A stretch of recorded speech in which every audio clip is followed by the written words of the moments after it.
that justice in Africa often bends in favor of those who can afford it.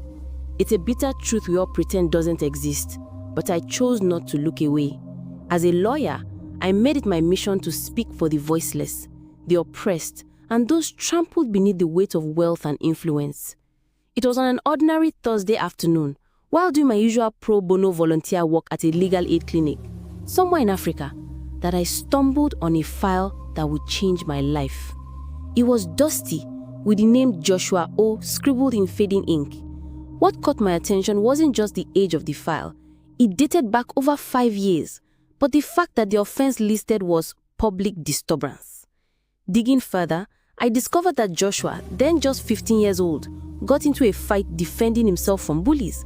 With no parents to vouch for him, he was an orphan. He was remanded, no trial, no bail, no follow-up, just dumped in the system and forgotten. I was furious.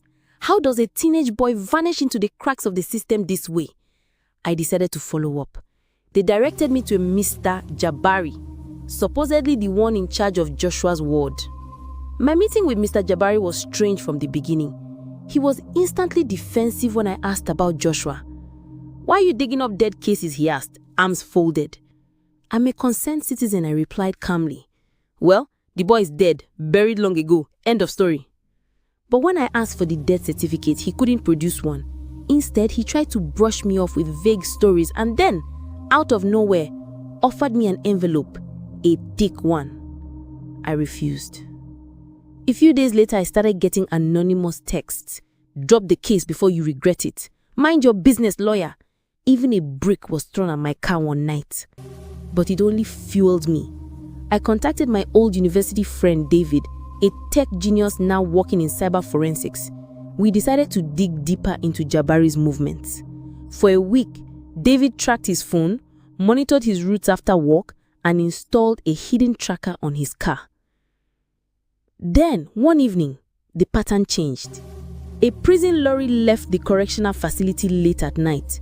Jabari followed behind in his personal car. Suspicious, we tailed them at a distance. The lorry diverted off the expressway and deep into a forest path near the outskirts of an unknown location. That's when I called in a favor from a military friend, Captain Bello, who owed me a favor after I helped his brother beat a false accusation some years back. Luckily for us, they were nearby. He and a few men joined us silently. We parked at a distance and watched through a telescope. The lorry stopped near a large, unmarked building hidden by thick bush. One by one, over 20 inmates were marched into the building like cattle. That's when I saw him. Joshua, still alive. A loud agony cry was heard from inside the building. That was all Bello needed. He gave the go. The soldiers stormed the building like shadows. I followed closely behind, heart pounding. What we uncovered was beyond anything I had imagined.